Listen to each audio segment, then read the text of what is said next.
કેમ છો મારા સ્વાદના મિત્રો? હું દેવાય ધેરભા તમારું સ્વાગત કરું છું મારા વાડીના રસોડામાં.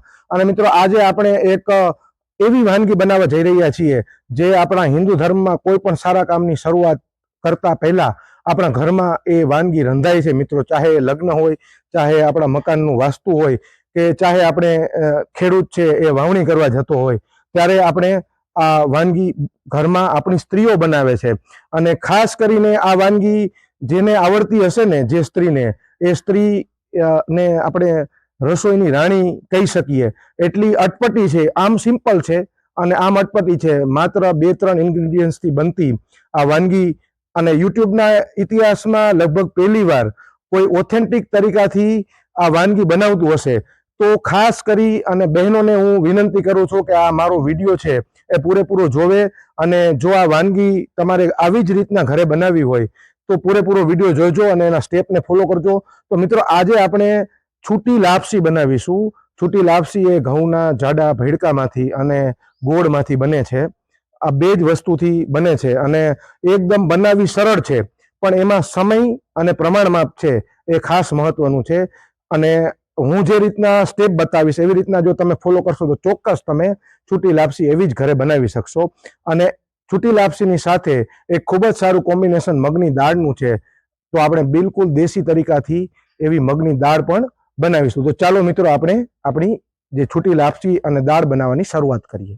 તો સૌપ્રથમ આ ઘઉંનું જાડું ભેડકું લેવાનું છે અને પ્રમાણમાપ ખાસ તમે જોઈજો. આ તાહરીનું આપણે પ્રમાણમાપ રાખશું, કેમ કે આ જે પ્રમાણે આપણે ભેડકું નાખશું ને એ પ્રમાણે પછી એમાં પાણી નાખવાનું છે. તો અમે 7-8 જણા માટે બનાવી છીએ. તો આ જે તાહરી છે, તાહરીનું માપ કાઢી અને આપણે નાખી છીએ.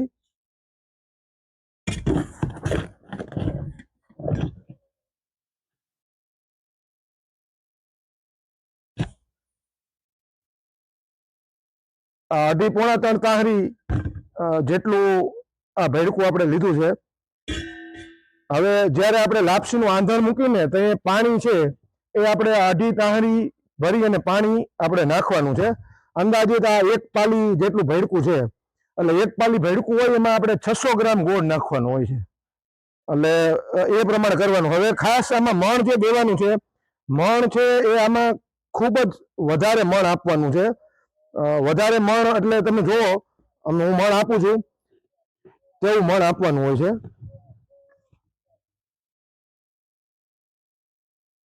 ખાસ જે આ લાપસીમાં મણ આપવાની બાબત છે ખૂબ જ મહત્વની છે. જો મણ આપણે હરખી રીતે નહીં આપીને લાપસીમાં, તો આપણી લાપસી છે ને એ એકદમ છૂટી નહીં બને. એટલે એકદમ વધારે તેલમાં આપણે 150 ગ્રામ જેટલું તેલ તો આમાં નાખી જ દેવાનું છે મણમાં.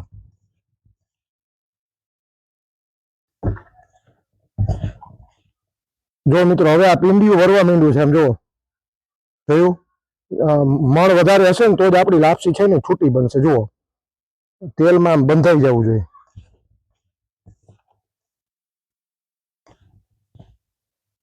જોયું? તો આપણો લાપસીનો જે લોટ છે એ મણ નાખી અને તૈયાર થઈ ગયો છે. મિત્રો, સૌ પ્રથમ આપણે આપણો ચૂલો જે છે એ પ્રગટાવી લઈશું.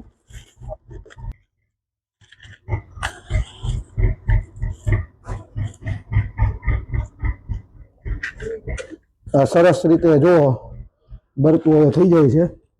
અને થોડાક લાકડા પણ નાખીશું આપણે આમાં ચૂલો પેટાવા.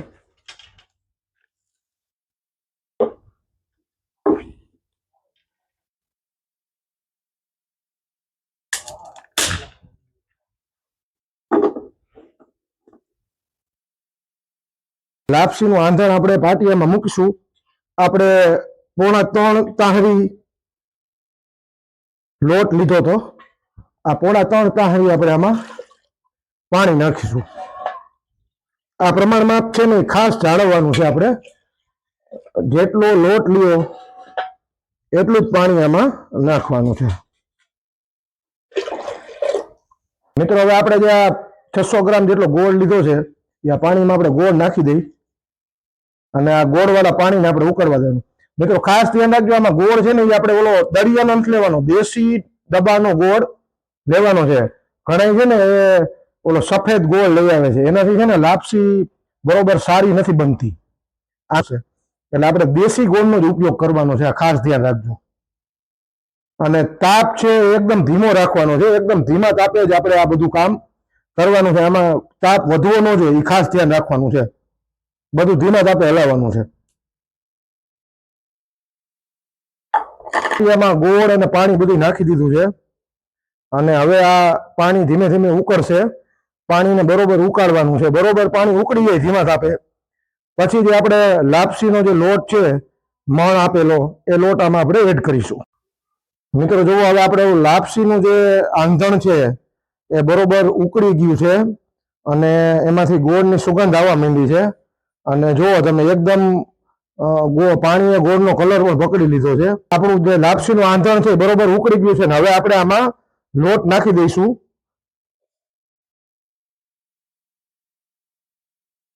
બધો લોટ આપણે આમાં નાખી દઈશું.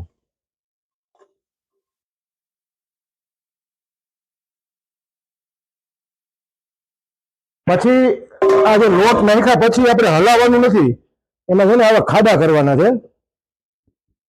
આ ખાસ આવા ખાડા કરજો. આ લાપસીના ખાડા કહેવાય. આ ખાડા ઉપરથી ખબર પડે આપણને કે લાપસી ચડી છે કે નહીં. આવા 3-4 ખાડા આપણે આમાં કરી નાખશું. જો આ, અને હવે આ ખાડામાં આપણે તેલ નાખવાનું થોડું થોડું. આમાં થોડું થોડું તેલ નાખવાનું ખાડામાં.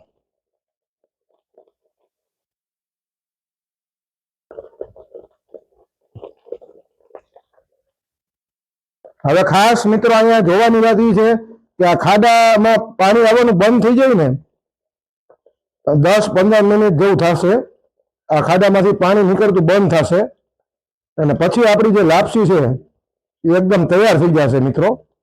અને આને આપણે એકદમ ધીમા તાપે 10 થી 15 મિનિટ સુધી આપણે પાકવા દેવાની છે આપણી લાપસીને. મિત્રો 10 મિનિટ 15 મિનિટ ધીમા તાપે પાક્યા પછી જુઓ, ધીમે ધીમે આપણી લાપસી છે એ એકદમ ચડવા આવી છે. હવે 5-7 મિનિટમાં જ આપણી લાપસી કમ્પ્લીટ થઈ જશે. પણ જુઓ એકવાર આનો ટેસ્ટ પણ સરસ મજાનો આવી ગયો છે. લાલાભાઈ તમે ચેક કરો કે ગોળ ને બધું બરોબર છે કે નહીં. મિત્રો જુઓ, હવે આપણી લાપસી છે ને એકદમ તૈયાર થવા આવી છે અને કેટલી સરસ મજાની ચડી ગઈ છે. જુઓ તમે, હવે એમાં જે ખાડામાં જે પાણી હોય એ પાણી પણ એકદમ આપણું સુકાઈ ગયું છે અને ધીમી ધીમી ગોળની જે સુગંધ આવે એ સુગંધ આવવા માંડી છે અને એકદમ સરસ મજાની આપણી લાપસી હવે બની જવા આવી છે. મિત્રો જુઓ, હવે આપણી લાપસી છે એ બિલકુલ તૈયાર છે. આમ જુઓ કેટલી છૂટી અને સરસ મજાની આપણી લાપસી બની છે. આમ જુઓ, છૂટી છૂટી અને એકદમ આપણે આ દેશી પાટિયામાં ચૂલા ઉપર ગાયના છાણાથી બનાવી છે. અને આમાં જે અમે ઘી ખાવાના છે ને એ ઘી અમારી ઘરની ગાયનું છે.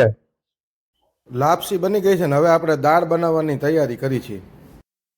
અમે 7-8 જણા માટે દાળ બનાવી છે. એટલે આ 400 ગ્રામ જેટલી મગની દાળને 3-4 પાણી ધોઈ અને બિલકુલ ઉપર જો એનું જે સફેદ જે પાવડર હોય નીકળી જાય પછી એને 15-20 મિનિટ સુધી પલાળવાની છે. તો આ પલાળેલી આપણી મગની દાળ છે. ત્યારબાદ એના વઘારમાં આપણે 2 થી 3 જેટલા ટમેટા જે નાના નાના કાપ્યા છે, 2-3 ટમેટા, 3 જેટલા મરચા કાપ્યા છે. પછી આ જે સૂકા મરચા છે, લાલ મરચા સૂકા તળેલા છે અને એની સાથે આ જીરું છે. પછી જે મસાલામાં પડશે એમાં બાદિયા છે, તજ છે, પછી આ કાળી એલચી છે, તમાલપત્ર છે અને લવિંગ છે. આ એક પેસ્ટ બનાવી છે. આ પેસ્ટ છે એ લીલા અને લાલ મરચા, આદુ અને લસણની છે. આનો જે ટેસ્ટ છે ને એ એકદમ આપણી દાળને અલગ બનાવશે અને આનો લસણનો આમાં આપણે ભરપૂર માત્રામાં ઉપયોગ કરવાના છે, કેમ કે લસણનો બહુ સારો સ્વાદ આમાં આવશે. આ હિંગ છે અને ત્યારબાદ આ કોથમરી છે. તો આ એકદમ સિમ્પલ દાળ બનાવવાની છે. આમાં ખટાશ માટે તમે લીંબુ ઉમેરી શકો અને આમલી પણ ઉમેરી શકો. આપણે ખટાશ માટે લીંબુ ઉમેરવાના છે. આમલી છે એ આપણા સાંધાના દુખાવા થાય છે આમલીથી, એટલે અમે ખટાશ માટે આમલીનો ઉપયોગ નથી કરતા, લીંબુનો ઉપયોગ કરવાના છે. દાળનું પહેલા આપણે આંધણ મૂકીએ છીએ. આ પાણી આપણે દાળ માટે ગરમ કરવા રાખ્યું છે. આપણે આમાં હળદર નાખી દઈશું, થોડુંક પાણી ઉકળે ત્યાં સુધીમાં. આ હળદર નાખ્યા પછી આમાં આપણે મીઠું નાખી દઈશું.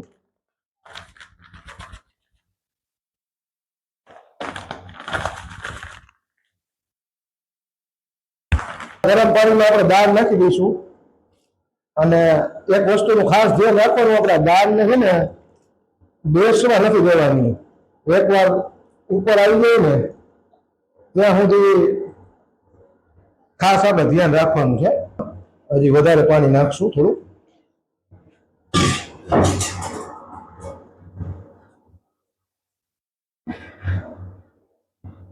દાળના વઘાર માટેની બધી તૈયારી આપણે કરી લીધી છે. હવે આપણે તેલ મૂકી દઈશું. 100 ગ્રામ જેટલું તેલ રાખવાનું છે. તેલને થોડું આપણે ગરમ થવા દેવાનું છે. થોડું તેલ ગરમ થાય એટલે આપણા જે ખડા મસાલા છે, આ 2-3 બાદિયા છે, તજનો ટુકડો છે, એક કાળી એલચી છે, 2-3 લવિંગ છે અને થોડુંક તમાલપત્ર છે. આ બધું આપણે નાખી દઈશું. થોડું ઓછું તેલ હોય ત્યારે નાખીને તો જે મસાલા છે એ બળે નહીં. ત્યારબાદ આ 2 સૂકા મરચાં છે એ નાખી દઈશું. થોડું જીરું ચટકાવી લઈશું.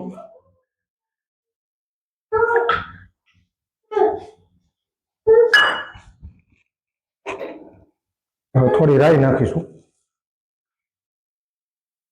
તેલ મીડિયમ જ રાખવાનું છે, આપણે બહુ વધારે તેલ નથી રાખવાનું.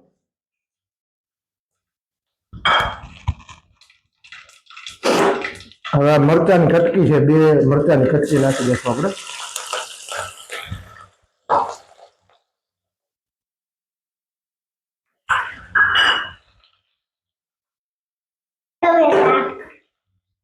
પછી આ જે હિંગ છે, 2-3 ચપટી જેટલી આપણે હિંગ નાખીશું.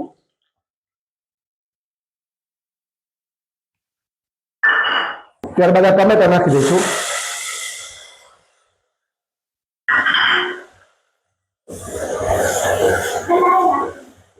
ટમેટાનો વઘાર થઈ ગયો છે. ટમેટા નાખીને આપણે થોડી વાર હલાવીશું.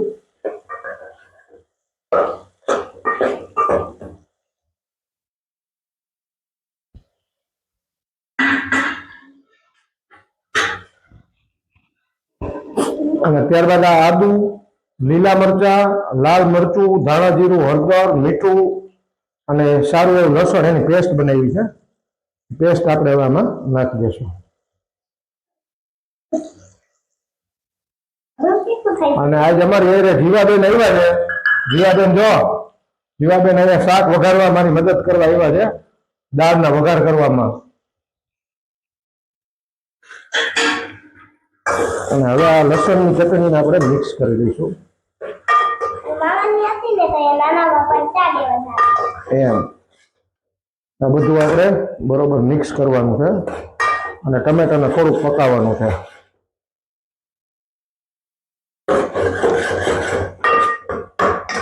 થોડું જરૂરિયાત મુજબ થોડું મીઠું નાખી દઈશું.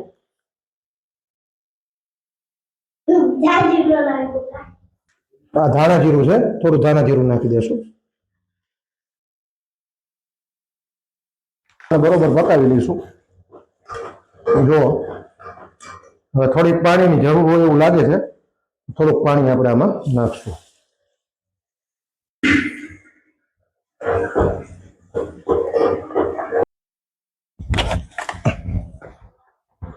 અડધા લીંબુનો રસ આપણે નાખી દઈશું. આમ તો ટમેટા છે એટલે ખટાશ તો છે જ, પણ થોડો અડધા લીંબુનો રસ આપણે નાખી અને થોડો ગોળ નાખવાનો છે મિત્રો. ગોળ નાખશો એટલે આપણું બેલેન્સ થઈ જશે, ખાટું મીઠું તીખું બધું. તો થોડો ગોળ નાખી દઈએ આપણે આમાં.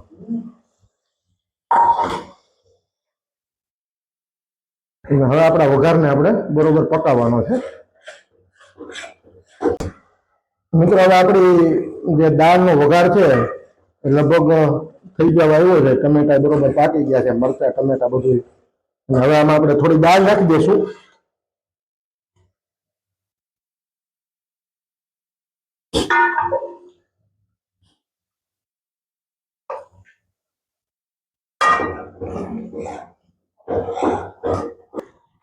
અને હવે આ વઘારને આપણે આપણી જે દાળ બની ગઈ છે એ દાળમાં આપણે નાખી દઈશું.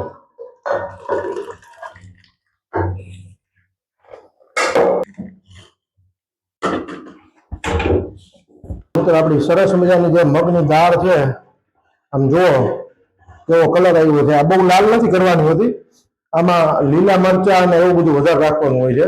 બહુ લાલ કરવાથી દાળનો ટેસ્ટ છે એ અલગ થઈ જશે. એટલે આપણે આમાં મરચું મીડિયમ જ નાખ્યું છે, પણ આમ જુઓ કેટલું સરસ મજાનો કલર આવ્યો છે. આમ જો આટલી ઘાટી રાખવાની છે, બહુ પાતળી નહીં, બહુ ઘાટી નહીં, એવી કન્સિસ્ટન્સી એની રાખવાની છે. હવે એક ઉફાણું આવે એટલે આપણી દાળ છે એ કમ્પ્લીટ છે. એક ઉફાણું આવે એની રાહ જોઈશું. મિત્રો દાળ બની ગઈ છે ને હવે આ કોથમરી નાખીને આપણે દાળને ફિનિશ કરશું. અને જો કોથમરી નખાઈ ગઈ છે અને હવે આપણી દાળ એકવાર જુઓ, દાળનો તમે કલર જુઓ, રંગત જુઓ. દાળ અને લાપસી બની ગઈ છે અને હવે અમે ટેબલ અમારું ગોઠવી દીધું છે.